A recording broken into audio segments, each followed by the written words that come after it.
I worked hard, but don't deny the value of luck. But then he pauses for a second and he says, but I know the exact right person for the job. And he hands the phone over to me. And I'm Wow. like, right? Who is this? Just so that you know how lucky I am. She said, are you stupid? I'm talking about Google. Because normally people will say, hey, when there is a will, there is a way. When you're targeting something, you should take a little bit of pain to get there. And, we all have to make sacrifices. Absolute crap. I was miserable.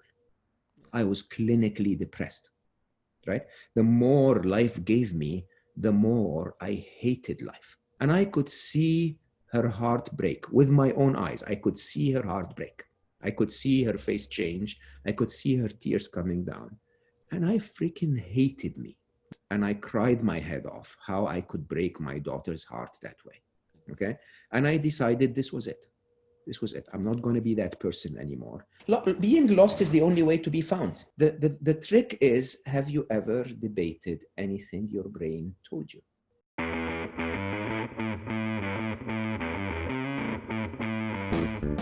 Welcome to the newest episode of Dementes. My name is Diego Barrazas, and today I have the honor to have a very special guest. His name is Mo Gawdat, and you might know him as the author of Solve for Happy, Engineering Your Path to Joy, but he's also the host of a podcast called Slow-Mo, which I recommend you a lot. In this episode, we do talk about happiness, but we also talk about his life, his trajectory, and how did he make it to where he is right now. So I hope you enjoy it. Let me know what you think. Well, Mo, thank you for being in Dementes. It's an honor to have you here, and it's a pleasure. I've read your book, I've listened to your talks, and I'm a great admirer of your work, and I really subscribe to the way you think. It's something I just learned like 2 years ago, that I started on this path of, instead of trying to control and trying to be happy, just being in this sense of calm and serenity that also you talk about in your book, about how we confuse sometimes having fun with being happy, and it has been an eye-opening thing to Oh, understand. you're one of those fun, party guys, are you? Not party guy, but I used to be like, oh, I need to watch a movie, or I want to do this, or I want to do that, Uh-huh. to think like that I was happy.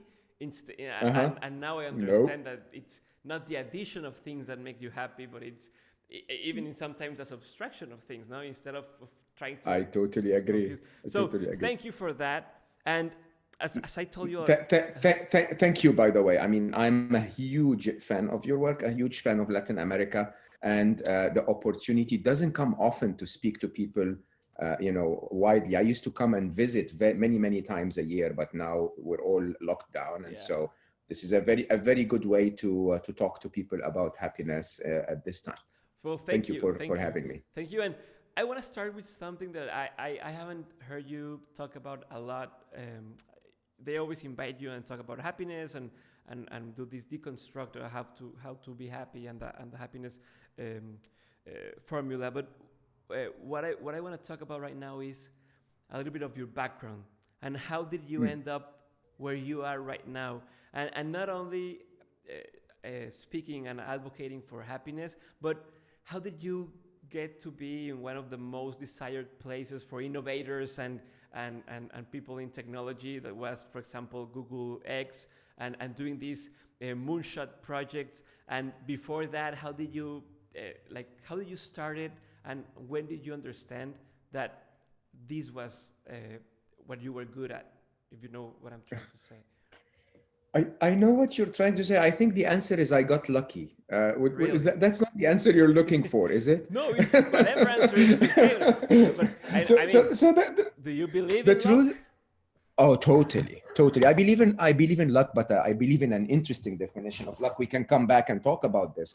I'll say openly, I have been, I'm Egyptian, Mm-hmm. born and raised in Egypt. I went to public school, public university in Egypt. So my lifetime dream was that maybe sometime in my future I'd become sales manager of IBM, where I started, right?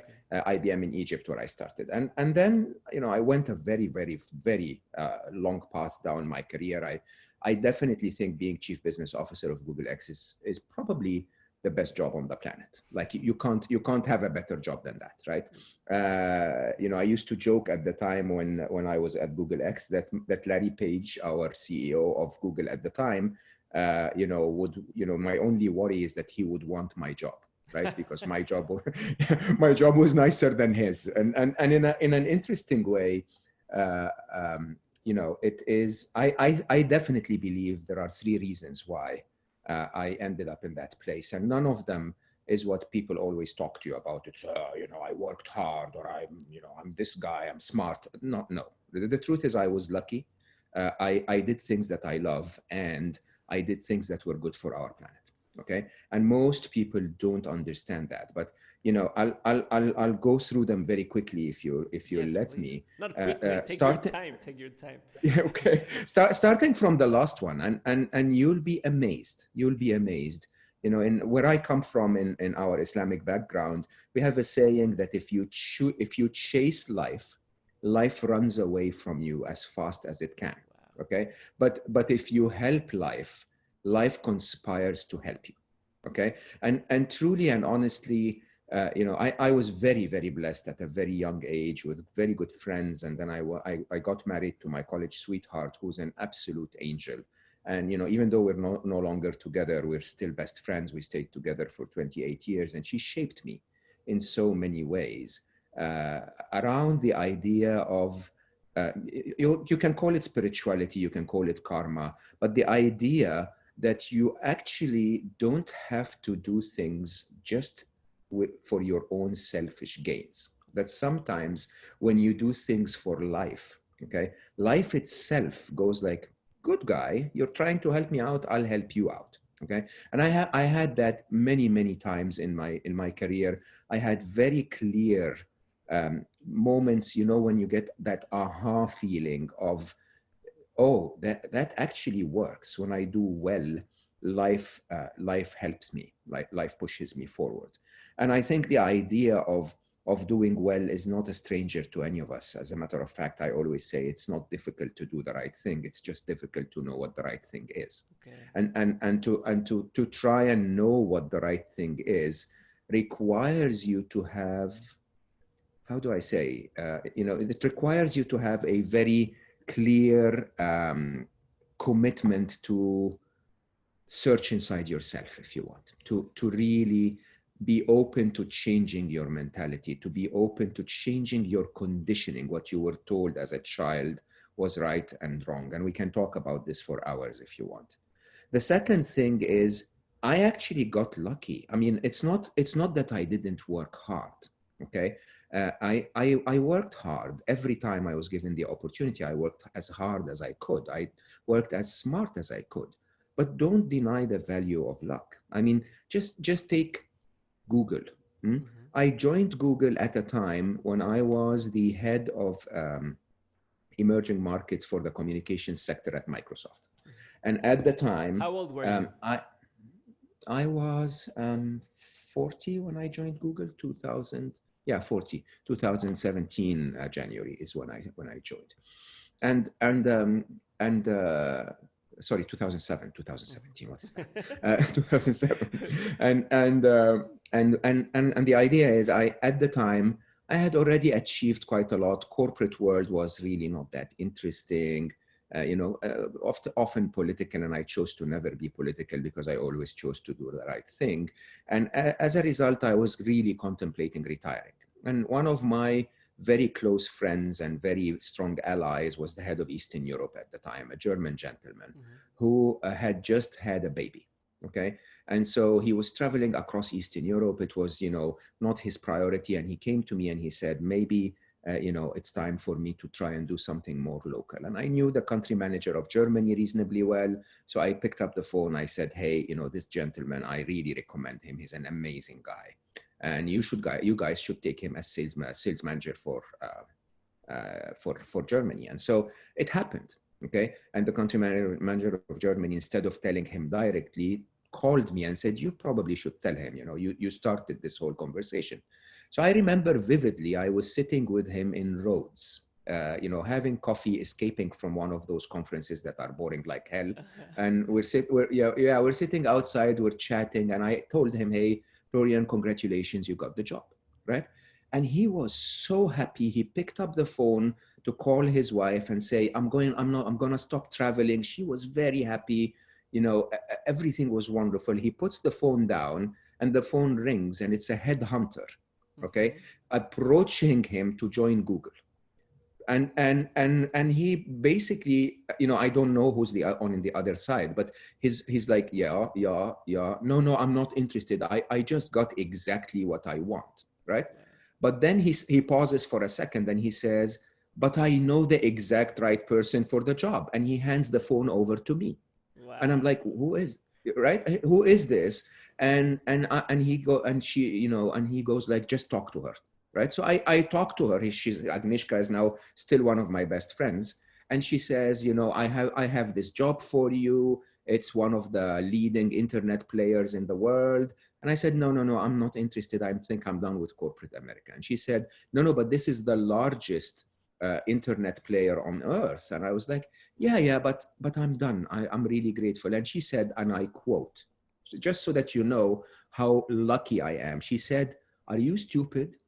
I'm telling you, I swear. And she's still one of my best friends because she did that to me. She said, are you stupid? I'm talking about Google. And they normally don't say, right? They normally don't say the name, right? And so she said, give me a day, go to London, meet them. And if you don't like it, then go ahead with your life, but don't pass on that opportunity. So by total coincidence, I was actually going to London the next Thursday. This was on a Monday. And I said, I'm going to be in London for 6 hours on Thursday. Can you arrange the meetings? Right? Wow. So she arranged the meetings, right? And you tell me if this is not luck, right? I mean, I could tell you I'm the smartest person on earth and I searched for all of those opportunities. And when the opportunities came, I grabbed them. I'd be lying. Like I seriously said no 3 times. Yeah, right. So this is the second thing. Luck is really interesting. Luck helps you when you help it. And we can talk about luck at length if you want. I have a very clear definition for it. But without luck, we don't go very far. Okay, and our ego and arrogance telling us that we are the ones that make everything is stupid. So my message is open your eyes to luck, because when it shows up, you should grab it, right? That's number 2. And number 3, before you go to number 3, I have a question about the second one, and I want to do a double click on that one. I mean, one thing is for you to have had that opportunity and that person to come and tell you like, hey, there's this job opportunity, you should take it, don't be stupid. But what did you have to do to be able to, like, for example, if I'm calling a friend and I want to give him a job, like I'm a recruiter, and he says, no, talk to this other person, I might not, like push too hard to that, or I don't know the other person, what I'm trying to say. I don't know that person. I don't know how good they are on what they're doing. So why would she, like, what did you do to be in a position that when someone told them like, hey, talk to Mo, she would be like, okay, this guy might be good for the job. You know what I'm trying to say? I was always very good at what I did, actually, because of number 3, which we will come back to in a bit. But that's not good enough. So understand this. I was good for the job. They wanted someone to run emerging markets for Google. I ran the comm sector in emerging markets for Microsoft. I understood emerging markets really, really well. And I understood the telecom sector and the internet, which were really my customers really, really well. I understood advertising and the media really, really well. I was a very good fit for the job, and I worked hard. I worked my butt off all my life, okay? But that doesn't mean that I was the only qualified person for that job. And that's what we forget when we think that we did it. Because I can guarantee you, there must have been 10,000 other people in tech in Europe, in emerging markets, who knew this as good as I did. Okay, and the fact that the call came to me and not to them is just something you can never plan.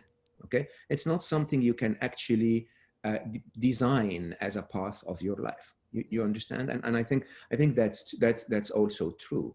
The other truth, of course, is it's luck alone is not enough, because luck alone will give you something that has a lot of value to it, and it's now up to you to turn it into equity. Okay, to turn it into something that is valuable.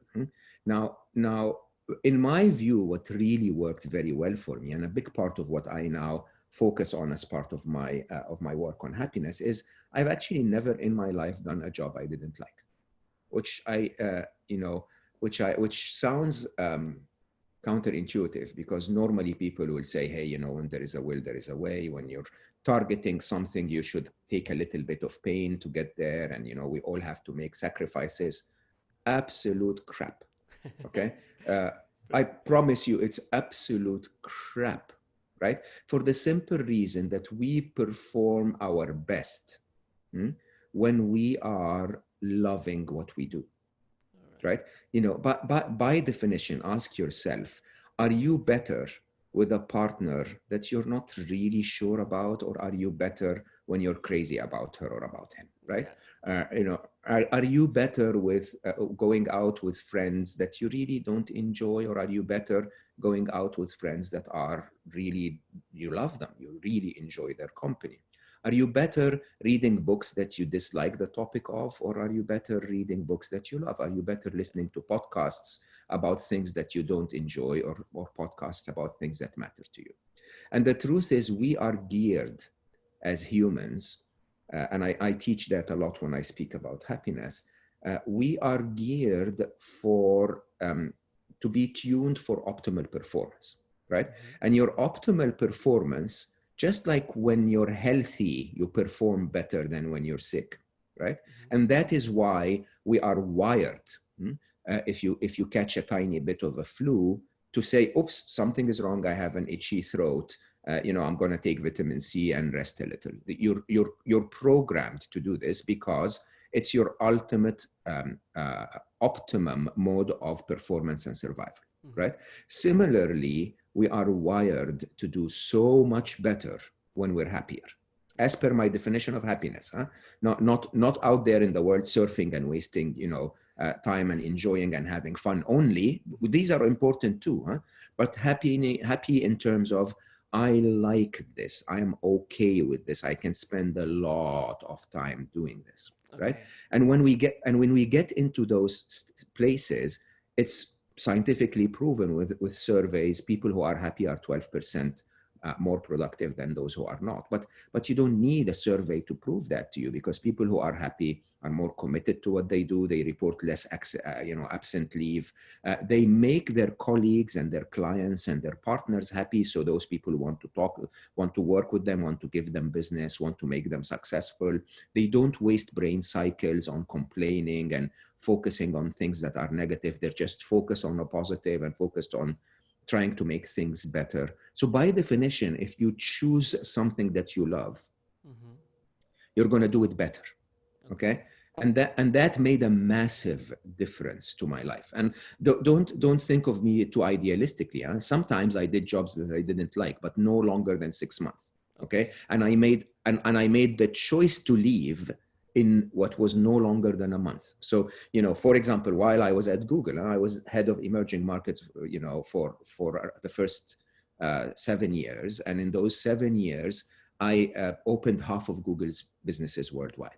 And it was an incredible experience, so rewarding to bring, Google to Bangladesh and have it in Bengali and help the world in that way. And it was wonderful in every way, but then it became boring, right? Okay. They wanted me to push my people to use CRM and enter data in stupid spreadsheets all the time and report and I can do that. I ran businesses of that magnitude many times in my life, but it's boring. I don't like it. Okay. And so I simply walked to my boss around a couple of arguments later, when he was constantly insisting that we use CRM and I was constantly insisting it was a waste of time. We had a conversation and I said, in that case, get someone who loves CRM. I'm going to go look for something else. Okay. Right? Which is absolutely stupid. Because when you really think about it, I'm the head of half of Google. Yeah. Like, that's something quite big, huh? And and within 6 months, I come across Google X, simply with a complete stroke of luck again, just simply because I was opening my eyes now that I need to move, I need to go somewhere else. And so the minute someone said about something about Google X and I liked it, I went and camped there. In Google, seriously, in Google, we had that concept of 20% time. You can do 20% of your time doing something that you like. And so, I showed up, and because of my very senior, Google ID, I could open every door in Google. And so it's literally on a Monday morning, they found this new guy walking in Google X, and I was talking to everyone They and asked, saying, like, this what is are what you doing here, or was it like? I mean, I know a lot of people. I mean, I've been reasonably around Google for a long time, and so they were like, "What are you doing here?" And I was like, "I'm gonna work with you guys," and that's it. And a few months later, we ended up with me being the chief business officer of Google Ads. Okay, I haven't forgot about the third thing, but first, I also want to take on that. For example, in that case, you just went there and said, like, "Hey, I'm gonna start working with you guys, etc." How did you earn their respect? I mean, I know you were already like a senior and a senior in that place, but many of the times, I suppose younger guys might be like, "Hey, who's this guy? He doesn't know about innovation or whatever, like he's in charge of a business part of the operation. Why is he coming here? And then why did he become the chief officer?" Like, how do you earn their respect or their admiration, and how do you make it for example, for your boss in this case to say, "Okay, we're gonna make you the leader here"? Like, how does that happen? And I'm asking you because many of our listeners might have the same question on their jobs, right? Like, how can I get involved in another area and not only force my way in, but be wanted here? Do you know the concept, the Chinese concept that's known as the death by 1,000 cuts? Yeah. Yeah. So if you understand this, you understand, and most of us go through stages of our careers. And we start with focusing on being individual contributors. You want to do things as an individual contributor. You want to, have your own performance recognized and so on. There is a point in your career, which the earlier the better, where you recognize that life is all about people and connections. Okay, that as an individual, you can only go. They say if you want to go fast, go alone, but if you want to go far, go together, right? And so I had a very simple approach of, I understood in my heart that I wasn't the smartest person around, okay? And I understood in my heart that most people, no one wakes up in the morning and says, "Okay, I'm going to annoy a few people today," okay? Right? It's like, no, that's not the objective of anyone. Mm-hmm. People annoy each other because they differ in their value system. And if you respect that you're not the smartest person around and that you don't have to judge everyone, you start to learn to never burn a bridge. Okay? And when you never burn a bridge, even with people that you disagree, you can take a very assertive position, but without burning bridges, it always pays back eventually. So, for example, when I started my career, I started in IBM. Mm-hmm. In IBM Egypt, I worked for the government sector, and I kept good relationships. I was building trust. I was delivering what was expecting from me, whether in the company or to my clients and so on.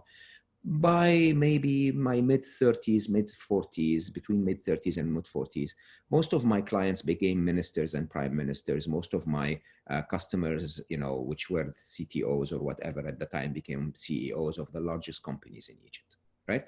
And they all had that trust with me, right? Similarly, with every client everywhere in the world, there was a time when, I was quite welcome in China, working with the Chinese government, for example, even though, Google at the time wasn't really very well connected in China, if you want. Why? Because I never burn a bridge. I have my own personal connection. And the story with Google X is at the time, we had vice president's meeting, something, I think it was called the Golden Circle or something like that. So it was Larry Page and a few, very select, updates on what Google is doing. And, one of them got on stage and spoke about Project Loon, which was providing the internet from balloons, which is totally what I love to do, right? I mean, internet, helping emerging markets, I was highly qualified for this. So anyway, as he comes down from the stage, his boss, Astro at the time, comes to say, well done. And, this is an amazing presentation. And I show up and I go like, I'm going to work with you on this. And they go like, yes, and you are. And I said, I'm Mo, and I do this and that, and this is my background.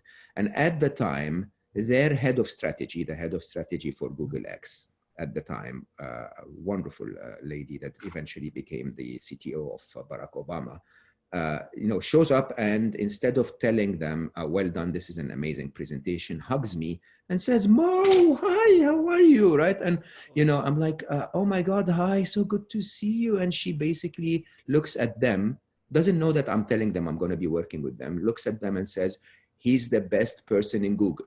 Okay. And I'm like, that's the intro, right? And again, think of luck, huh? She shows up at the right time to, me and her worked previously in Africa to make a big difference to Africa and bring the internet to Africa. And, it wasn't her job at the time, but it was something she was passionate about. And I welcomed her completely and respected her and loved, working with her. And we were always happy and friendly and so on and so forth. Those are the things that matter. Huh? When creating enemies is a good way to move fast. Okay. Yeah. Creating friends is a very, very, very good way to relieve yourself from constantly looking over your shoulders and protecting yourself from the death of of 1,000 cuts. But at the same time, it's also, friends will always show up. Okay, there will be a point in time where you'll pick up the phone and say, John, Jonathan, Jerry, whoever, hey guys, can you help me out here? I need to know something about this or whatever. Okay. And it's all about people, and it's not about people in a selfish way. Yeah. It's about people in a respectful way, in a loving way, if you want. Because if you pretend that you like people because you need something from them, they'll figure it out. They'll figure it out. Yeah. I love that. Mo. I before going forward with this, I want to go back to the third thing you said that made you be where you are today. You said luck.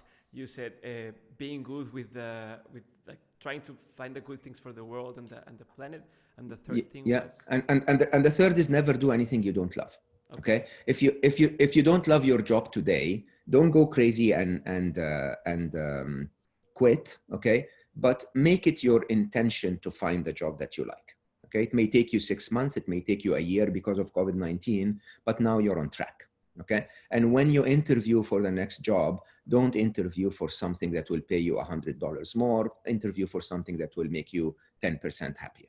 Okay. And if you do that, if you're constantly looking for what you love to do, you're eventually going to end up in a place, that makes you successful. Success leads to happiness leads to success. It's not success that leads to happiness. And I would openly say that applies to everything. Huh? If you're with a partner and you're with them because, it's okay, right? And, maybe I don't want to go dating again. And, stability is good. And, right? If you're not totally excited about your life every morning, change. Okay. Life is a world we live in total abundance. Right. And the idea is, if you believe in abundance, life treats you with abundance. If you believe that I hold on to what I have and I am afraid and I, have to sacrifice. It's kind of like the theory that about givers and takers, right? That takers end up not being as well as people who give. This Adam Grant was totally talking about that, right? And totally. Okay. So yeah. I don't know what's the word for it in English. In Arabic, it's thawab. In Eastern religions, it's karma. But truly, giving is the shortest path to receiving. And again, just be out there believing that you will never need. Okay. Give, because there is so much to come back to you. And I again, I mean, I may sound like a spiritual guru or what. I'm not. I'm an engineer, a mathematician. That's what I I love, because do, you're really practical, but in the same at the same time and you you're can talking measure about, it. yeah. You can measure those things, right? Basically your life is like water, right? You can keep it around you and hold on to it, but then it becomes stale. It smells like a swamp, right? Or you can let it run, huh? Like a river. If things come to you and then go out from you and go to others and make others happy, and then other things will come to fill its place, like water. It will be running and fresh and pure. And there will be more of it because you're leaving the space for more to come into your life. The challenge we have with life is we get comfortable. Okay. You know what I mean? It's like, I like this and I don't want to let it go because I like it, right? Not knowing that when you let it go, you get another experience. Sometimes better, sometimes worse. It doesn't matter. It's another experience, because life is what you make of it, if you know what I mean. Huh? I mean, I've been homeless partially for the last, I'd probably say 5-6 years, since my wonderful ex-wife and I separated. I move from place to place. I rarely ever stayed in a place more than 5 to 6 months. Okay. And yeah, I miss having my coffee machine. Why do you decide not to stay on one place? Many reasons. When they say home is where the heart is, I mean, I loved many other partners in my life after my ex, but to overcome the home that we built together and find another home was not easy. Okay, and so no place really felt like home, if you want, other than perhaps a short experience with a wonderful woman in the UK when I was there the last time. Otherwise it always felt transient, if you want. Okay, and this is one thing. The other thing is, every part of life, at least my view of it, is to be experienced. Okay. And there are stages of our life where, I don't know how to say it, you sort of believe that this is it, but then when you don't, you realize there is so much more. And so I wrote Solve for Happy when I lost my wonderful son. Ali left at a time where I was hard in the work of Google X, and an executive who has that lifestyle, if you want. And then I wrote Solve for Happy to honor him and to spread his message. And I started to travel the world to spread that message. I mean, the first year when my book was published, it was, I traveled around the world, around the globe, full circle, 8.7 times. And then the second year I did 8.9 times. And then the third year I did 7.8 times. And I'm so grateful for COVID-19 that I'm not doing that anymore, by the way.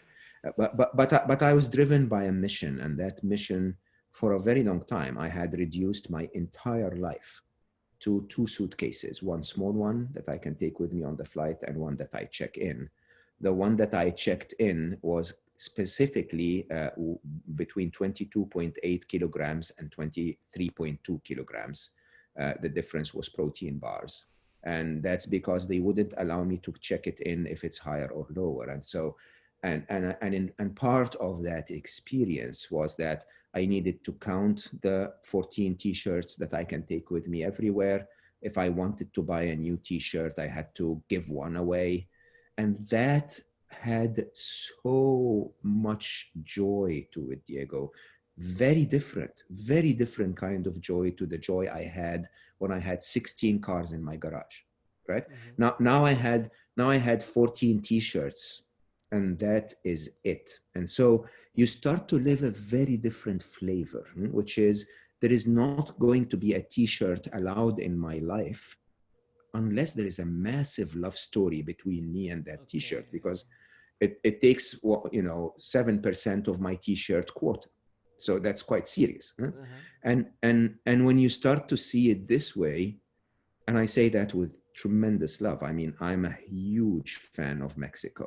I love Mexico City. I love, lots of parts of Mexico, the non-touristic parts. I am crazy about Colombia. Like, I totally drool in love with the people of Colombia, with the positivity, with the family traditions, with the language, the fun, the whole thing, right? I love Bali. I love Dubai. I love Egypt. I love Canada, where I am right now. I loved the UK when I stayed there, but none of them to me felt like home.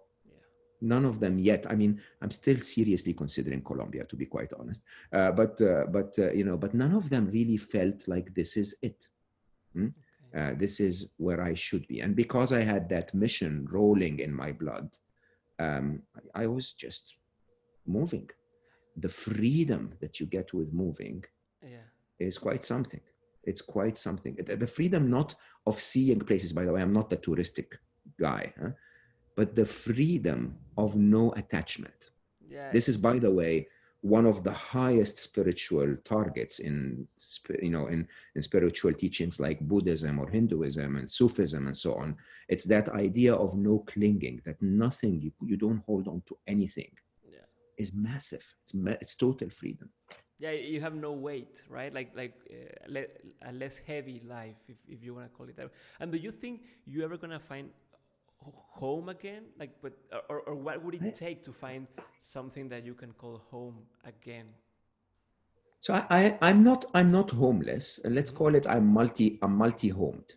Okay, so I'm now in Canada, in Montreal, and my daughter lives here, and my daughter is a big part of my heart, and of course, Montreal, because of her, feels like home. And I'm in this incredibly beautiful Airbnb that's sadly, because of COVID-19, is dirt cheap. Okay. And I wish I would pay the host a little more, because it's wonderful, really, really a wonderful place. But it's such a beautiful experience. Now I'm leaving end of the month, and I'm going to Dubai, and I'm going to look for another place. And to be in such a beautiful place, it's 250 years old, stone and wooden ceilings, and so much soul in it. And in my heart, I'm completely unattached. I felt it. It was my home. It is my home. It will forever be my home. But I don't have to be in it. Do you know what I mean? Yeah. You're not clinging to it. That's what happens to me, for example, with my wedding ring, my wedding band. We had a discussion, my wife and I, because I told her be careful, be careful there. No. But what we were talking about was, for example, she told me if I lost my ring, like she would be devastated, right? Like her ring, and in my way of being it was like I could lose it, or whatever other present I have, and like I love it while I have it, and if it's lost, I won't be like, oh my God, I can find a new, like you can give me a new ring and I will love it as much as I did the last one. But I'm not worried about losing things, because the object is not what I love. Spot on. Is like what it represents and the feeling and but and that's so interesting, because what it represents remains without the object. Exactly. That's. I was talking with Alejandra Llamas. I don't know if you know her. She's an author, and we were talking about death, right? About the death of loved ones, and what she was talking about, and it has to do with what we're talking about right now. She said that like people kind of feel bad sometimes because they lost this loved one, because they think they won't can't love them anymore. But the thing is, you can still love you don't need, like, totally. You're gonna miss the physical part of them, but you can still have the same amount of love for someone, and without them being there. I bet you have a lot to talk about that. Of course. I mean, I can talk about the love of Ali for hours, and I can actually talk about how life somehow, or God, as I believe, in God, has replaced his God and his love and added so much love to my life. But on that note, before we go there, I was talking on my podcast on Slow Mo to Matthew Ricard. I don't know if you know No. Matthew. Matthew is he's known as the world happiest man. He's a French PhD in cellular genetics that ended up at age 29 leaving life behind and going to become a monk. And he was one of the most renowned monks in Tibetan Buddhism because of several studies on his brain that actually showed how his brain morphed as a result of constant meditation. And I was talking to Matthew at a time when I'm actually really contemplating how much of a monk lifestyle I want in my life. And I asked him, and I said, Matthew, why do you do that? Like, why do you give up on a life, French, stylish, born to a French philosopher and a French artist, high society in France, and why do you give up on that? And he said, well, life is designed so that you give up on something, right? Most of us end up giving up on what life decides to force us to give up on. I decided to choose. Okay. I was asking him very openly. I was saying, why do monks have to give up on romance? I mean, it's such a wonderful thing to have in your life, to have a romantic partner and that energy and wonderful experience. And he said, well, which woman would accept for me to go and spend 3 years next to my teacher, or 4 years in a solitary, retreat? Yeah, right. And I understand there is so much joy in having someone next to you, but I chose the joy of ascending on my path to enlightenment. And by the way, even if she had accepted it, would it have been fair of me to treat her that way? And somehow, when you really think about those choices, do I choose to have a stationary place which has a certain joy to it? I mean, I spent around 8 months in London last year, where I had my own coffee machine, and that amazing romantic relationship between you and the same, right? It's like you wake up every morning, hi honey, what are you going to make for me today? And then it makes you that perfect coffee, right? And you go like this is something to cling on to, right? And somehow you had that joy, or the joy of really, I mean, I have so many friends, so many people that I love. Luckily, so many people that love me in so many places around the world. If I get to Mexico City tomorrow, I'll probably be spending, I mean, I don't know if you guys are still locked down. I doubt that you anyway conformed. Yeah. Right? If I go to Colombia tomorrow, I'll probably have like 200 friends. And, if I go to Mexico tomorrow, I'll probably have 200 friends. And, it's so wonderful. It's so wonderful. And it's, by the way, it's not about abundance in terms of like 200 friends is better than one. Okay. One friend is more than enough. But the idea of leaving one thing for another, these are the choices we make. The choice of, do I want my coffee machine, or do I want all of that love everywhere in the world? And, I haven't made up my mind, to be honest. What would make me find a home? I don't know. When I find it, I'll text you and say, found it. But I guess like the important thing about this part is the ability to choose, right? Or I mean, the consciousness of, you could choose what to leave behind and what to put on hold, instead of just doing whatever life gives you, right? Like, like not knowing and going on an automatic path, and suddenly you are somewhere you didn't wish to be, or you didn't want to be. Yeah, I mean, so look, it's easier said than done, huh? Because we're conditioned at a very young age to believe in things that become such a big part of us that it's hard to question them. I had, since I wrote Solve for Happy, I started to teach a lot. I mean, I taught maybe on average 60 to 80,000 people a year, right? And it was wonderful in every way, but sometimes it was big groups of 10,000 people. And sometimes it was, you know, just a few. I once had a retreat with 14 very high net worth individuals, which by the way, are always very unhappy. You know, a group from Belgium, you know, and Northern Europe is known for the love of debate. Mm-hmm. If you tell them the wall behind you is white, they'll say, no, hold on. Let's examine that. Okay. It's not entirely white. There are shades of gray on it, and it's a little yellowish. It's off-white. Is that cream or is that right? And they'll debate. Okay. So we were on. It was a 3 days retreat. I was chill like mad. I'm always chill in an interesting way, but I was even more chill. So by 4 hours into day one, I was on the second line of my first slide. Okay. And yeah, and the rest of the 4 hours was debate between them. They didn't even take a break. Okay. So I would say hello, and they would start to debate. Should it be hello? Should it be hi? Should it be guten Morgen? What, right? Mm-hmm. And I smiled. And I then, after 4 hours, I said, you guys realize I'm just on the second line of my first slide. Are you comfortable with that? And they said, yeah, but we had a very good conversation. And I said, sure, you guys really like to debate. Why do you like to debate so much?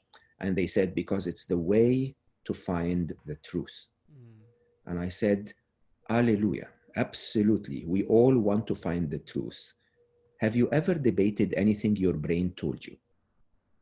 And they said, what? And I said, have you ever, because you guys debated every sentence that any other brain said in this conversation. So if it wasn't you saying it, you debated it. Have you ever debated anything your own brain told you?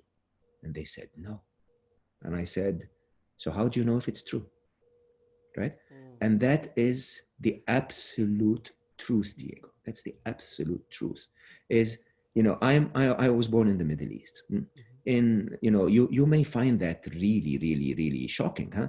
But where I come from, a woman grows to believe that wearing a conservative dress, okay, is the way to be loved and accepted and respected in society. Mm-hmm. You travel to Rio de Janeiro on the Copacabana beach, okay, a woman is raised to believe that a G-string is the way to be loved and respected and appreciated in life, that her beauty matters and that it's absolutely okay to show it. As a matter of fact, it's good to show it. Mm-hmm. Okay? Is one of them right and the other wrong? No. Right? Is one of them better and the other worse? No. Right? It's the way they were conditioned as they grew up in that society. If you took that Saudi woman and had her raised by a Brazilian family in Rio de Janeiro, G-string it will be. Yeah. Right? And so the idea here is the following. Have we ever debated what our own brains told us? And I have been on that quest, believe it or not, since age 29. It's the longest quest of my life. Why at 29? What happened for you to start thinking about that? 29 was the time when everything I did succeeded massively. I was a money printing machine. I was incredibly successful. I had married Nibel, my college sweetheart, which is, you know, the most amazing woman on the planet. Beautiful, sexy, wise, spiritual, loving, kind, everything you can dream of. She gave me 2 amazing kids. I had, you know, at age 29, I was a director in a consumer goods company, which paid me really well. But on top of that, I traded in the stock market with my math skills. I swear to you, I printed money on demand. When I needed money, I would go trade in the market for a couple of hours, make the money I need, and that was it, right? The swimming pool, the cars, the villa, everything you think you dream of. And I was miserable. I was clinically depressed, right? The more life gave me, the more I hated life. It was horrible. Okay. And the thing that kills you is when you have money, you throw money at the problem. So you go on vacations and you buy expensive suits and, you know, you buy a car and then it doesn't make you happy. You buy another car. It's stupid. And you eventually you start to lose hope. You start to go like, this is it. This happiness thing is never going to happen again. Right. And I remember vividly one day, my wonderful daughter. So I had Ali, my late son. Ali was a tiny little Zen monk. Mm-hmm. Okay, like so peaceful, so wise, little Yoda since the day he was born, right? And I had Aya. Aya was sunshine. She was life itself. Okay, fun, funny, playful, outgoing, active, amazing bundle of life. Mm-hmm. And I remember vividly, with my crazy executive money making, mind, and the image you see, cross armed and, Yeah. frowning and, right, Yeah. stupid. But we believe that stuff. Huh? You read Harvard Business Review and you watch, you look at Fortune magazine and you believe that this is Everyone the looks image like you that. want. Yeah. This, if you don't do this, you're not going to succeed in life, right? And so it was a Saturday. I'm working on something, and my daughter comes into the room after she wakes up. She jumps up and down and say, "Papi, we're going to this place today." And I'm like, "Can we please be serious?" She was 5. What serious? Like, what stupid? What are you stupid, man? Like, where did you get that from, right? And I could see her heart break with my own eyes. I could see her heart break. I could see her face change. I could see her tears coming down. And I freaking hated me. Like I was like, I don't like this person. And I'm very masculine in my appearance and in my behaviors, but I'm also quite emotional and kind and tender inside, if you want. And I sometimes say I'm 58% feminine. But anyway, it doesn't have anything to do with your gender or your sexuality or whatever. The feminine and masculine are qualities, huh? And so I closed my door after she left, and I cried my head off how I could break my daughter's heart that way. Okay, and I decided this was it. This was it. I'm not going to be that person anymore. And just like I achieved every quota, every target I took in my life, I achieved, I was going to give myself a target to turn my unhappiness, grumpiness, annoyingness, control freakishness around. Okay. And that required a lot of self-examination. Mm? In my theory, in my work on Solve for Happy, your happiness is found inside you. You're born happy. It's just that you pile stuff on it. You pile stuff that makes you unhappy. Okay. And that stuff is not from within you. It came from outside you. Yeah. And so if you start to examine what made you unhappy, bit by bit, you'll be able to remove them. Every time you remove something, what's left behind is happier. Okay.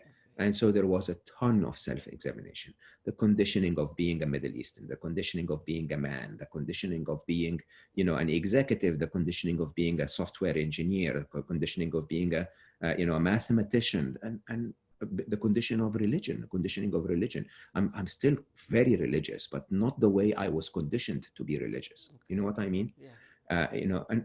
And all of that takes a lot of examination. My view of myself, my view of women, my view of kids, my view of success. What is success? That even that definition is planted in you. But how can someone avoid feeling lost when peeling all of these, like if it was an onion, right? That you peel all of the surface off, or the conditioning. How could, or did you feel lost when you did that? Because Of course you do. Yeah. Of course you do. Being lost is the only way to be found. Do you understand that? Until you're lost, you're never going to be found. And we worry, we feel anxious about being lost. But the truth is, for those explorers, they actually seek being lost. Have you ever walked out in a natural place and said, I'm just going to walk aimlessly for an hour, right? Being lost, this is what exploring is all about. Now, the trick is, have you ever debated anything your brain told you? And that's really the trick. How do you do it? You sit down and you go like, a man should be like that. This is what they teach you in the Middle East. And in Latin America, you guys are as macho as we are, right? And, and then you sit down and you say, okay, so let's assume that this is right for a minute. Do I want to be like that? Forget what they told me. Do I want to be like that? Am I actually like that? Did I enjoy it when I was like that? Were there other moments in my life where I wasn't like that I enjoyed? Did my wife enjoy me being like that? Okay. When I was not married anymore, was that what women seeked in me? Was it, forget women. Was that when I felt, you know how if you play music, if you're as old as I am, you used to have tuning forks. Yeah. To tune your guitar, you would hit a fork and it would make the sound of E, and then you would tune your guitar to that sound. That fork would always make the sound of E. Why? Because that's its natural resonance, right? It's built to feel that way. So, what is my natural resonance? Is my natural resonance, I don't know. Yeah, what's my default? Yeah. I mean, it's like, so you start to question those things. You question everything. And it's a wonderful thing. I have a practice. I have a daily practice, which people may not understand that. I call it Meet Becky, okay? Because I call my brain Becky. Okay. And so my brain is not Mo, my brain is Becky. And so Meet Becky is 25 minutes a day where Becky blabbers away. She just says things, okay? My brain goes like, your daughter doesn't love you. And I go like, seriously, Becky? And I write it down. And I ask what else, right? And it will go like, you're never gonna close that deal. Okay, Becky, you think I'm not gonna close that deal, right? And then you look at them and you question them, right? You question them. You question them. Islam told you to do A, B, and C, and then you go like, okay, if Islam told you to do A, B, and C, but also told you that Jesus, is the we call Jesus the Word of God, right? If Islam also told you that there were other prophets, how come Jesus didn't tell you to do A, B, and C?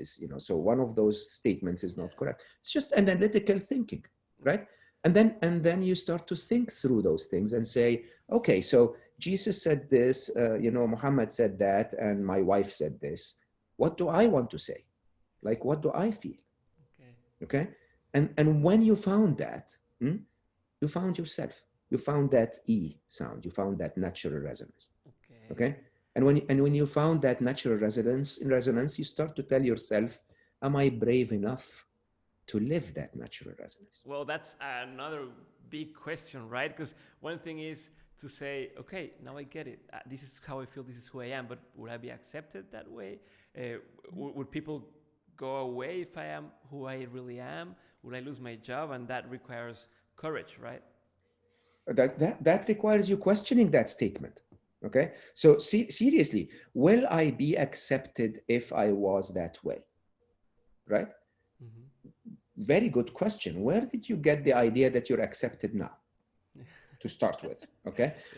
And where did you get the idea that it's more important to be accepted than to be yourself? Exactly. Where did you get the idea that if you were yourself, you're not going to be accepted? When was the last time you were actually yourself? You were fully yourself and you were not accepted. Not accepted by who? Did that person that didn't accept you matter, or was it someone that actually didn't match you at all? Right? So, it's a series of questions. At the bottom, at the core of all of it is, but this is who I am, right? So I always share the story of my son, Ali. Ali, as I said, Ali was so wise from the day he was born. And if I remember correctly, he was 9 years of age. We were moving again because of my career. It was his 11th school.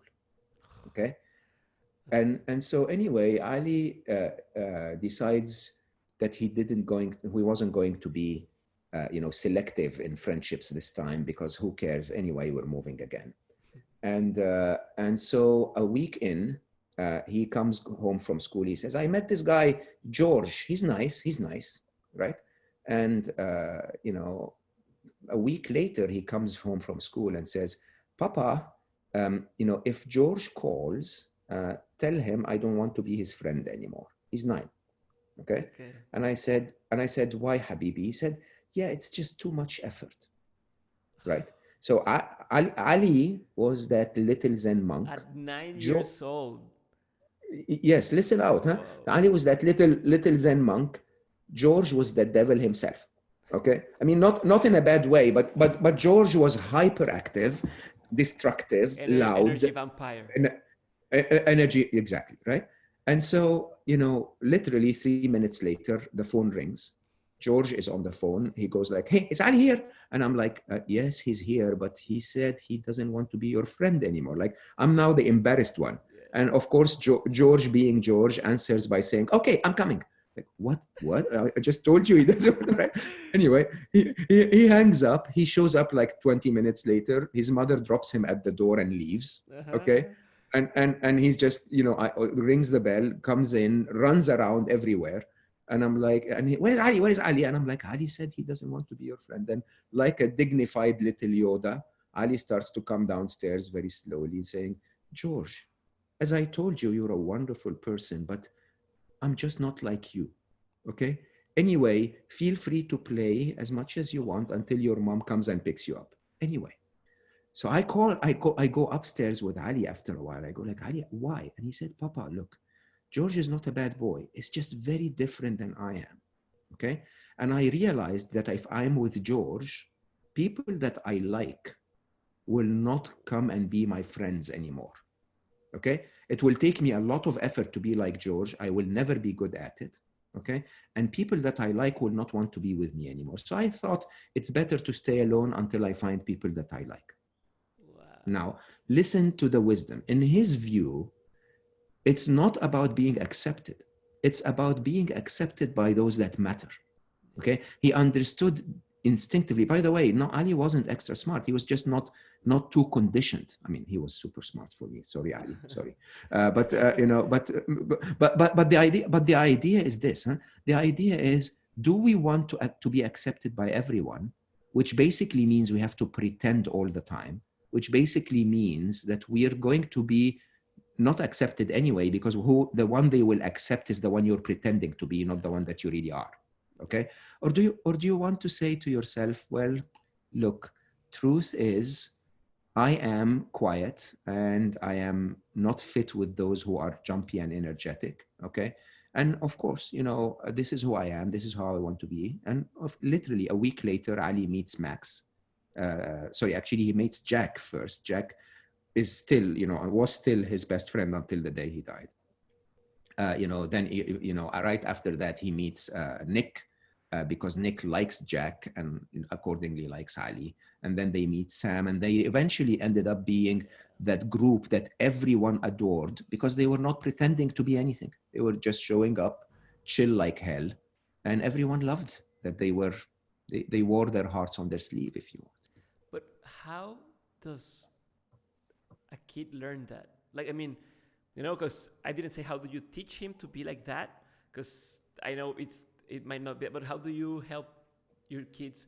I have a 1-year-old kid, and I always wonder that, like, how do you make him grow into himself instead of growing into something you expect from him, right? How did you manage to make him so savvy in that way?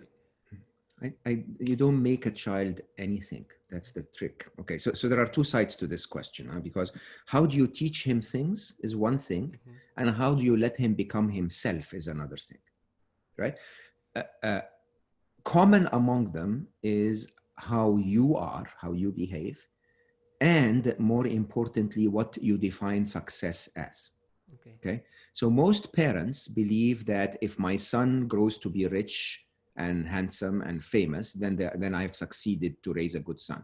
For that, I'm gonna beat the hell out of them to work hard and study too much and do this and that and the other, right? I didn't believe that. I believed that success was if I could reach a person that is impactful and efficient in life, doesn't have to be a billionaire, doesn't have to be a CEO, but happy. Okay. So if you make happiness, because ask yourself this question, would you prefer to have a son that is very successful but miserable? Or would you prefer to have a son that is reasonably successful and happy? Yeah. Okay. Of course. And we forget that. So most of our actions are driving our children to be successful. Very few of our actions actually ask, would that make them happy?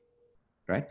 And so if you make that your success criteria, you're going to start looking at things that don't push your children. Ali, for example, and Aya were brilliant in mathematics.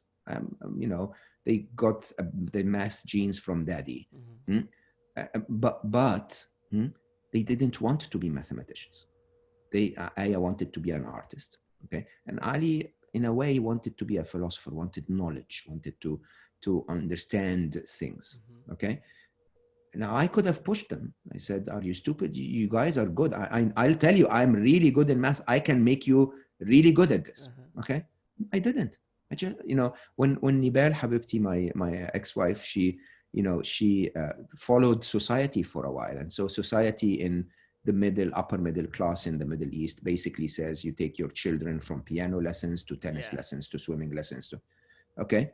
And I resisted, and I said, Nibel, do they want to play tennis? Okay? And wise, she was so wise. She still is so wise. She goes like, I don't know. And I said, okay, why don't we agree the following? We'll take them to tennis lessons. If they like it, we'll keep them in tennis lessons. If they don't, we will take them away from tennis lessons. Okay? And so rather than tell them that the image of a successful child is one that is a student that plays tennis and plays the piano and does this and does that, which is stupid. To us, the image of a successful child is a child who's truly himself or herself, confident, feeling loved, and doing things that they excel at because they love doing them. And your job, so again, in Nibel's words, in my ex-wife's words, she said, at the beginning, I thought they were my children. And then I thought there was nothing in them that is mine. You understand that? Yes. You don't own your children. And then she said, it seemed then that I am their parent. But then I realized I'm not supposed to be a parent. I'm supposed to be there to help them find their own selves. That's my role in life. My role in life for my children is I am there so that if they look right and go like, oh, that's interesting, I jump and get it for them. A facilitator. Okay? A facilitator for them to find their own selves. Okay? And if you don't believe that, look at your own self. Look at you growing up, regardless of how good or bad or difficult your parents were. And what you wanted. You were spending your whole, especially teenage life, okay, trying to be what you want to be despite the resistance. Okay? And maybe if they just supported you, you would have gone further in being who you wanted to be, because you wouldn't have wanted to prove them wrong. You wouldn't have wanted to reinstate your independence. You wouldn't have you wouldn't have wasted so much effort and time trying to get them convinced that you're a footballer. I like football. I want to play football, right? No. Study geography. Like, what is that, right? And I think the trick about raising kids, if you ask me, is that your children will never do what you ask them to do, okay? They'll always do what you do. Yeah. Right. So if you're a crazy control freak like I used to be when my kids were young, they would grow up to be crazy control freaks. Other than, again, my wonderful wise wife sat next to me once and said, I love you, but I'm afraid that if the kids catch those things from you, they are not going to be happy. I'm like, what do you mean? And she's like, why don't you do this instead of that? It's also part of you. I'm not asking you to change for me. I'm just asking you in front of the kids, can you do this instead of that? Don't pretend, but can you show more of this than that? Because what was I showing? I was showing the macho Middle Eastern father image. Do this, don't do that, I'll beat you. What stupid. Who conditioned me to do this, right? And then eventually, I'll tell you, me and Nibel, we sat there doing nothing but being their servants. We were their facilitators, okay? And they not only led their own life to where they needed to be, they led our life. There is so much wisdom in us as humans that is built in. So again, in Islamic culture, we have something that basically says your brain is not in your head, okay? That your brain is truly in your heart. Okay. And when I started, so I've been working for the last 5.5 years on a project basically that empowers the feminine side of me. Okay. And we, I'm jumping from topic to topic. I No. hope you That's stop I me. love that. No, I love that, and I still have some Uh, questions written here about things you already said that I want to go back okay. to. But you go ahead. Yeah, but so I, remember, mathematician, computer scientist, engineer, Mm-hmm. right? Totally left-brained. Mm-hmm. And I thought I was smart. Until I started to empower my feminine. The feminine brain has creativity. It has the ability to embrace paradoxes. It has intuition. It has empathy, which is, by the way, the highest form of intelligence. And when you combine all of that, when you really, really, really manage to find your feminine and intelligence, don't tell anyone, Diego, you and I are stupid. Like the masculine brain is so limited. It's so limited. It's linear thinking. It's analytical thinking. Very valuable when you've actually consulted your intuition on what should you dedicate your linear thinking to, right? It is problem solving. Very, very Good useful for if you've execution. managed. Exactly. If you've managed to embrace a paradoxical thinking that told you, by the way, there are multiple approaches here, right? There is not one right answer. So all of those things, when you really, really allow yourself to think that way, this is when you start to make a difference to yourself, to your children, to everyone around you. And how, again, goes back to, have you ever debated what you were told to do? Okay, so you just talked about letting your kids, for example, find themselves and do what they wish to do and try. But I wonder what happened when you were a kid. What did you know what you wanted to be when you grew up? And I ask you this because I mean, you've learned a lot of things in university and masters and stuff, but I think that many of the things you ended up doing were always new things. Like I think it's quite impossible for you when you were studying to know that Google X will even exist like someday in the future. And your job constantly was about solving new things that didn't exist before, right? Like opening new areas of each company and doing stuff. So when you were a kid, what did you wanted to do when you were like an adult? And also, how did you learn to do things that didn't have a prior, like somewhere to learn from? You need to solve problems that were never there before. I wonder if an answer to this would be not a misleading answer, to be honest. So I think at the core of understanding how our brains work is a conviction that your brain is different than mine. Okay, that our audience, our listeners, each and every single one of them is different. Okay, and the way we learn is different. Our abilities are different, and it is so complex, even though so simple, right? So if you take a person who loves mathematics, for example, by definition, they will probably be good musicians. It's the same part of the brain. An animal lover, for example, is by definition a little more creative. They're the same side of the brain, and so on and so forth. And so the trick is to understand what your own brain is. So almost like horoscopes, where sometimes those things become really accurate descriptions of what a Gemini is, or what another horoscope is. It's basically it requires that understanding. The thing, however, is the way our brains work is very, very much the way similar to the way our muscles work. When you go to the gym and work out, you strengthen certain muscles. Okay. Similarly, when you use your brain in specific ways repeatedly, you strengthen certain neural paths. Okay. So I interviewed on Slow Mo. I mean, one of my dear friends is Rick Hansen, who's a very well-known neuroscientist, who's also a very, very devout Buddhist, and he works on that interface interface between spirituality and neuroscience, if you want. And one of Rick's big work, big contributions to the field is that idea of, how you can train, you can sort of wire your brain for happiness. Okay. Uh, the, and the work on neuroplasticity is a big part of that. And now, what is neuroplasticity? Neuroplasticity is just like going to the gym.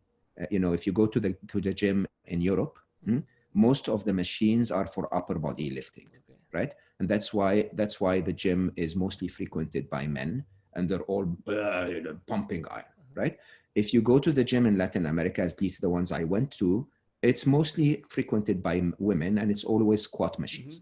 Okay, and which we totally appreciate about Latin America. Well done, right? But the truth is the following, huh? If I squatted all the time, I would look like a pear. Yeah. If I lifted all the time, I would look like a triangle.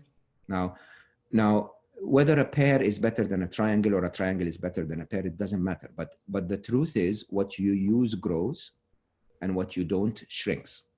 Okay, so you could be born a very talented artist, okay, but then your parents will tell you, no, you shouldn't do that. You should study geography. Okay, and so what will you do? You'll study geography, so you'll do more geography, and you'll do less art. The more you do geography, the slightly better you will become at geography, and the less you do art, the more those parts of your art brain will diminish. Okay, and so eventually you'll look like a pear, right? Only the parts that you've grown are not the parts that you wanted to grow. And this applies to everything. Huh? If you complain 4 times a day about your life, you'll become a very good complainer. Okay, if you learn to criticize everything that your friend tell you, you'll become a very good criticizer. Okay, if you look for everything that's wrong with everything, you'll become very good at finding what's wrong and accordingly miserable. Okay, and so on, right? And so if you constantly tell yourself the life is unfair and I'm the victim, you'll become a fantastic victim, right? And you will be more and more victimizing yourself as life continues to victimize you. Now, so my brain was the kind of brain that wanted to try a lot of things. Okay, I had a mother who was an academic, and a father who was an engineer, a field person. And so my mother said, as many books as you want, and by the way, any hobby that you want, I will support you. So there were times where I converted my small bedroom into a massive fish breeding aquarium setup. I had like 20 aquariums, and it smelled like crap. Okay, and it was really, but I became really good at it, and I traded in fish, and I made a lot of money, and so on and so forth. And my mother was fully supportive, right? And then there was another time where I decided I want to take up carpentry. So I had a full workshop with a massive pile of wood dust on the side. Okay, she just supported me. My dad, on the other hand, completely believed that learning happens in the real world, not academic and not inside your bedroom. So he shipped me over since I was 11. Every single summer, I had to travel for a month alone. Okay, and so I was interacting with life, like learning how to deal with people. I remember vividly the first time I went to Germany.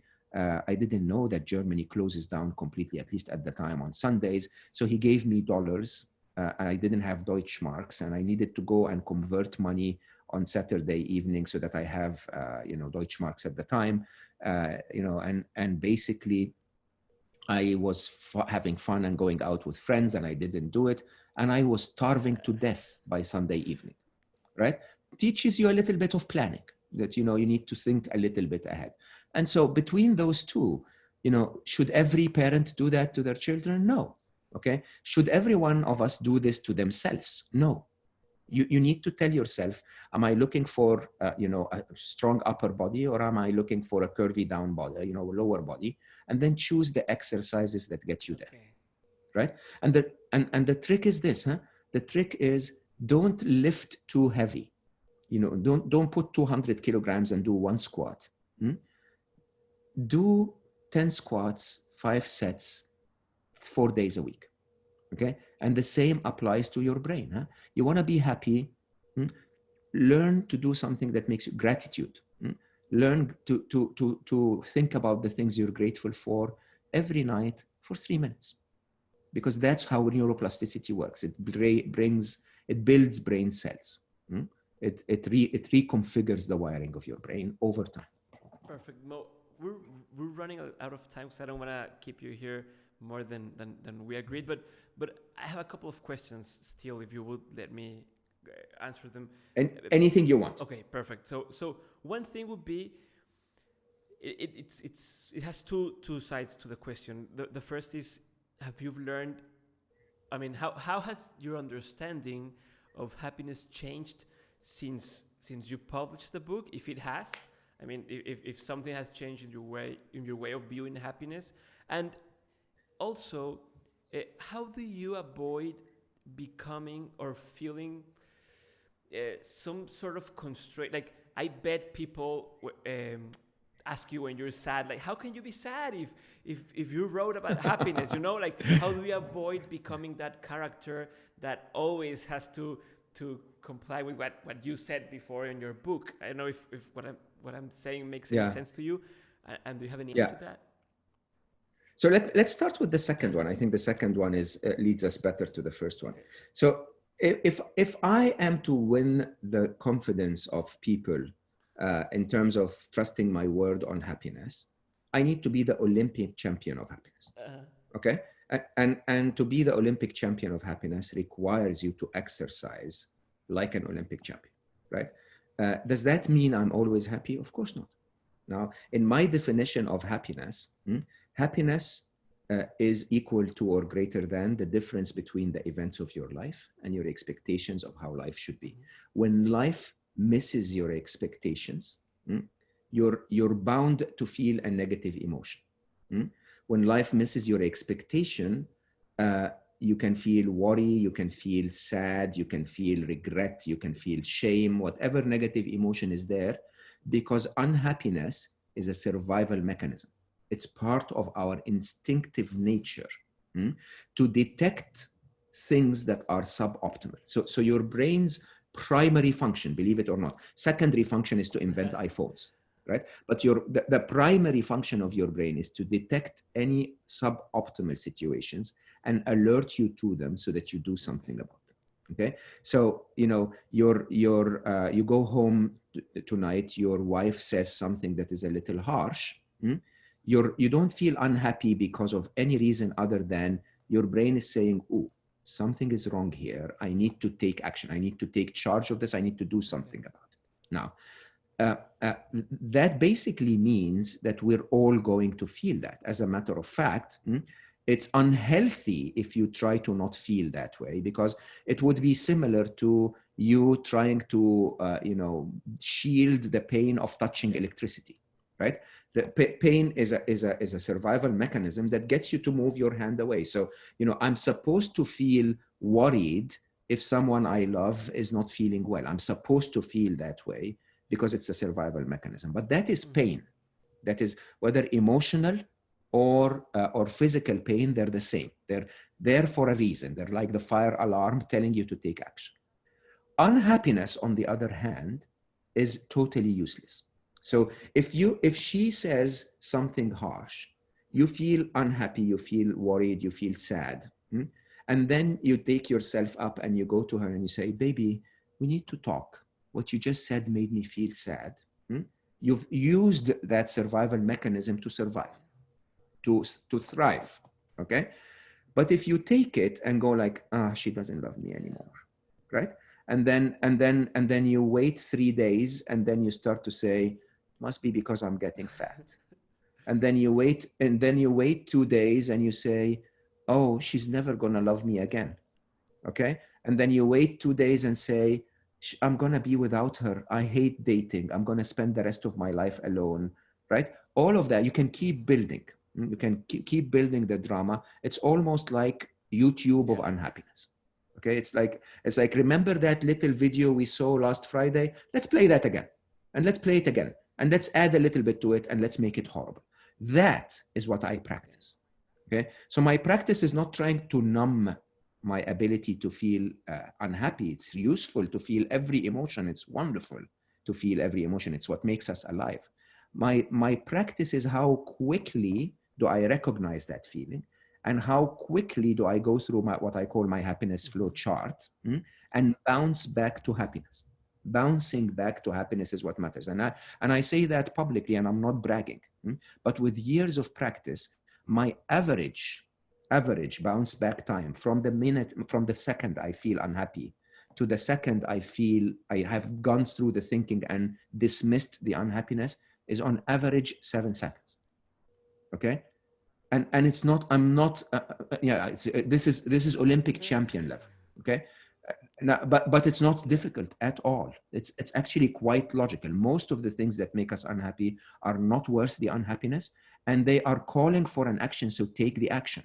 It's as simple as that. I can go into details, but maybe in another time, right? But so bouncing back to happiness. Of course, there are times, this year so far, I had 3 situations where 1 took me 4 hours and 2 took me 1 day each to bounce back to happiness. Fair, okay? Next year I'll do better. But the idea here is, how do we bounce back to happiness? How do we go from that feeling of unhappiness to happiness? And don't pretend.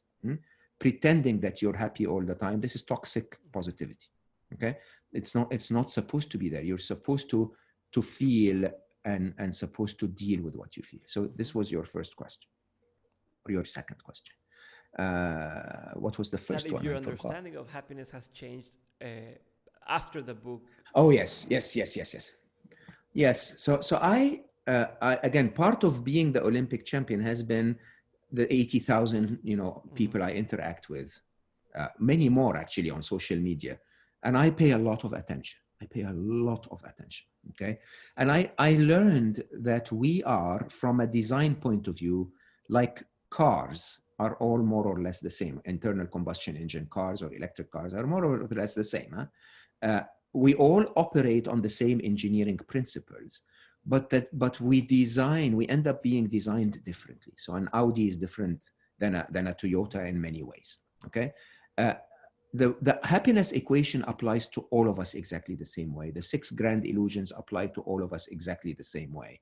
But there is conditioning in us that makes some of us deal with those things differently, filter them differently, have biases about them. So you guys in Latin America, right, would puzzle any capitalist American businessman in New York like crazy. It's like, you remember that joke about the fisherman that fishes enough and then goes to spend time with his family. Yeah. And the capitalist would say, why are you not working a little more so you can buy a few more boats, and so on and so forth, right?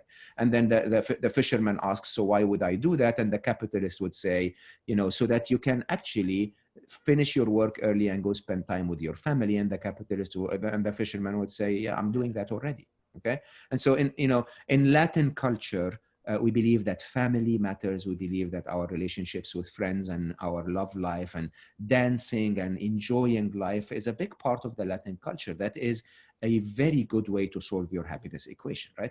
In German or Northern European culture, there is that debate and criticism. And, in Eastern European culture, there is that cynicism, looking for what's wrong, always looking for what's wrong, and, and so on and so forth, right? The machine works exactly the same way, but the way you use the equation differs from country to country.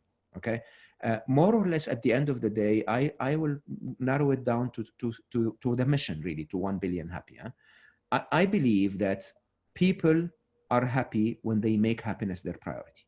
Okay, that when they shoot, where they aim for happiness and make it more important than other things. Then when they practice happiness, like they go to the gym. Okay, and then when they try to make others happy. Right? So if you look at happy cultures around the world, these are the 3 primary, guidelines. People value their happiness, so they'll go dancing even though they may not have had, a job for tomorrow. Okay, they will practice happiness. They will do things that make them happy. Be with people that make them happy, not with people that make them rich, or not necessarily. I mean, sadly, of course, the big cosmopolitan cities, even in Latin America now, are becoming more like America. And third is they will want to make others happy. And if we want to make others happy, this is my 1 billion happy mission. If you want to make others happy, just go leave this conversation. If it made you any happier, call a couple of friends and tell them, hey, by the way, I learned something new today, right? And that's your attempt to make others happy.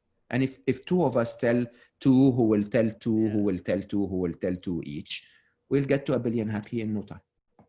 Perfect, Mo. One last thing. We started with the word lucky, and you told me you had an interesting definition of that, and I would like to listen to that before we... How much time do we have? So I'll do that in a few minutes. So I work on multiple books at the same time. One of the books I'm working on is a book that I call Understanding Fate. Mm-hmm. Okay. And you know, I wanted to understand the impact of luck on fate. Okay. And so I did an experiment. And in that experiment, I went out looking for US dollar cents, the copper looking ones, bronze looking ones. And within 3 weeks, understand, before that, I never found a US dollar cent. Okay. Within 3 weeks from starting that experiment, I found 137 of them. Okay. I found 137 of them in the weirdest places, in the streets of New York, as you can expect, but also in India, in Dubai airport, in Heathrow airport, everywhere. Mm-hmm. Okay. You know, and I found them, when you count it, I found several of them a day at sometimes. And so I expanded the experience and I said, how stupid, why didn't I look for something more valuable? Let me look for jewelry. Okay. And I remember vividly, around a week into that experiment, I found more accessories. Maybe none of them were actually gold, mm-hmm. Other than that one thing, which looked like a diamond ring. Mm-hmm. Okay, that was again on the streets of New York, in a very busy street in New York, in Broadway. And I basically, instead of picking it up, I stood on the wall, rested on the wall and watched as 70 people walked over it, okay, and never even noticed it, never even picked it up, right? And I started to do the math in my mind. From a probability point of view, I had no higher probability of coming across that thing than any of them, mm-hmm. okay? Because basically any one of them could have seen it with the exact same probability that I could. Mm-hmm. But I was looking for it. I was expecting it. I was expecting life to send me accessories and jewelry. You were primed. So I was primed. So I could see it. And that really is what your luck is about. Wow. It's that interesting tendency to believe that there is something for you to find. Is that serendipity of allowing yourself for example, if I was looking for US dollar cents, and I decided to lock myself in my room for 3 weeks, I would have found none. It's that openness to find it, it's that interest to find it, it's that optimism to find it, but it's also the serendipity of being out there in the world. And so, let's close with this. COVID-19 hits, and everyone in the world starts to talk about the negative side of it, right? Because of my brain training around what luck is, I was like, there must be something good about it. There must be something good about it, okay? So I started to list down what good can come out of it. One of the examples that is completely fundamental to my life now, I don't know how I would live without it, is COVID-19 starts. I decide to start my Slow-Mo podcast, right? I go like people need positivity, okay? So I say, okay, let me give it a try. And today it's one of the top 10% worldwide. It's making a difference to thousands of people. And it's the best joy of my day. Like the 2 hours I spend with my guests to record a podcast is just so enjoyable, so much wisdom. I could have chosen COVID-19 as the opportunity to shut down and cry, okay? And I could choose it as an opportunity to try and start Slow-Mo, a beautiful project. The difference between them is an optimism, is an idea of I can make my own luck. I can actually go out there and choose the good side of life. And if I do that, then I may not be luckier, guaranteed, but from a probability point of view, I'm much more likely to find the diamond ring if I'm expecting life to give me the diamond ring. And I think that's what luck is really all about. Thank you everyone for listening to a new episode of Dementes. My name is Diego Barrazas, and we'll watch each other on the next episode. So see you. Have a great week. Bye.